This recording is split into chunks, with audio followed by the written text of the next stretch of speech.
Welcome. I'm Mayor Gary Sulz, and with me today is Lauren Marfleet, one of our local FireSmart representatives and dispatcher with the Revelstoke Fire Department. Today, Lauren and I are talking about all things FireSmart.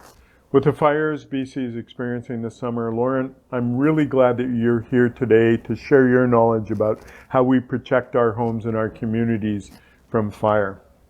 Lauren, tell us about FireSmart and your role with the program. Sure.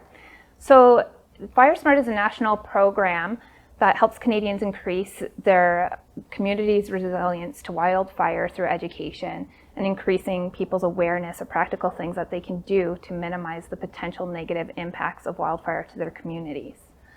My role as a representative of FireSmart within Revelstoke is to promote the FireSmart disciplines within the community and to act as a contact point for all residents who would like to learn more about what they can do to mitigate wildfire in their own neighborhoods.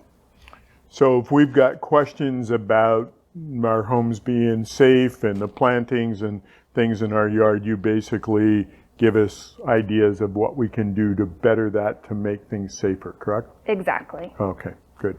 All right. So I know I have work to do to FireSmart my property, Lauren, but what can we do to reduce the fire risk around our homes and our properties? When I talk to most residents, they already are aware of some common knowledge things like cleaning out your gutters, keeping your grass cut low, trying to keep your grass green during the summer months, things like that. Not having combustibles too close to the house, like your firewood stacked right next to your house. But there are also some FireSmart disciplines and principles that aren't really well known just yet. For instance, something like would be having a non-combustible footprint around your house of about approximately 5 feet or 1.5 meters. That's traditionally where we have garden beds, where we may have foundation plantings like cedars, junipers, things like this. And FireSmart is really suggesting that instead of having things planted so close to the house, to actually put in things like gravel or concrete or something that's completely non-combustible. If you think about a ground fire coming in close to your home and encroaching on your home, that could potentially be enough to stop a ground fire from lighting your home on fire. So that's why these are lesser known things that FireSmart has been trying to implement in communities that are prone to wildfire. And really, I think as a community, we can all learn from these FireSmart principles and try to incorporate them into our homes and into our communities. So for those of us, like my yard, I have plantings all around my house, or for the most part. You look at that and go, oh, it looks pretty, but it's not safe, sort of thing. When it comes to a fire coming through, because even if it's green and that fire comes through with some power, some wind behind it, it's going to start those things on fire and cause me a problem. That's right. Right. And another thing that some people may not be aware of is coniferous trees or coniferous shrubs are far more flammable than deciduous trees and deciduous shrubs. So FireSmart is really recommending that people try to not put in so many coniferous trees within 10 meters of the exterior of their homes. I mean, in Revelstoke, that would be a huge change to the landscape, I think, overall. Yeah. But it would really increase our resilience to wildfire. And so when we start talking about, so I'll get you to come and look at my property and give me ideas. And we start talking about those sorts of things. It's about giving us, the homeowner, some sort of idea as to how we can make it safe should anything happen. Mm-hmm. And we know that anything can happen quickly. Mm-hmm. The wind comes up, takes a tree out or a pole over an electrical wire, a fire can start. So we need to actually think as to what we can best do for our homes to make it smart, and our neighborhoods, right? Absolutely. So, we'll get into that. But tell me a bit about the neighborhood recognition program, about, how we as a neighborhood work through this. Yeah. So FireSmart has recognized that it is better to have neighborhoods that are FireSmart rather than just scattered properties amongst a community. Right.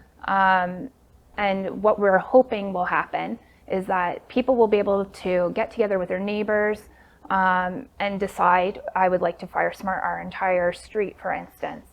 At that point, you'd be able to give me a call, let me know that you want to do this, and then I kind of guide you through the process of making your neighborhood more FireSmart. So I would come in and do an assessment of your neighborhood, give you ideas of things that can be improved.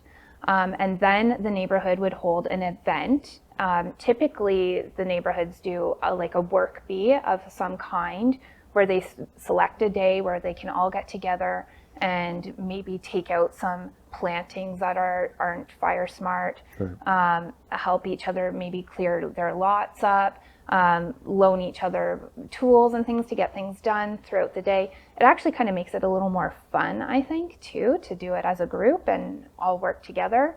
And then we would send off some paperwork to FireSmart to basically say, this neighborhood's gotten together, they have improved their resiliency to wildfire, and then you get actual recognition from the FireSmart committee, and they give you a sign and all of this sort of thing. So it is, it's a nice way to be recognized as a neighborhood that has gone through the process of being FireSmarted. Yeah, that really sounds exciting. I know that I'm sure that my neighbors would love to come over with a chainsaw and cut some of my cedars down just for the sake of being able to do it. So Yeah. that would be exciting for everybody. So, I look at that and go, how can we do that? And so we'll contact you. We'll get that sort of thing going, because I'd like to see that, our neighborhood to be an example for the community of what we can do. Mm-hmm. Because I know that my property, for example, is probably the one that has all the plantings that shouldn't be there for safety of everyone. And so we'll have to take those out. And my wife and I have been talking about making sure that we do that as we move forward. So, going ahead with that is important. So, Lauren, where can people go to find out resources for FireSmarting their property? Yeah, so I would suggest giving me a call at the fire department, 250-837-2884. I can come in and we can meet and really go over the specifics of your property. Everybody's property is unique, and I think that's really the best way to get a good grasp on what you can do for your property or your neighborhood. You can also email me at firesmart@revelstoke.ca. And there's also some really great resources on firesmartcanada.ca or firesmartbc.ca. There's lots of videos on there. There's lots of just general information it's just a ton of education on there. I really suggest everybody go on there and see what they can find and what interests them. Perfect. All right. Thank you. Lauren, thanks so much for coming in today. It's in everyone's best interest to be FireSmart, and you've provided some excellent advice on how we get started. So there's no time like the present. I encourage everyone in our community to think about how they can FireSmart their property. So thanks as well to our audience for listening in. Be sure to take a few minutes to watch our latest videos on the City Facebook and YouTube, Instagram accounts. And really, Lauren, thank you again for being here today. Much appreciated. Thank you for having me. Thanks.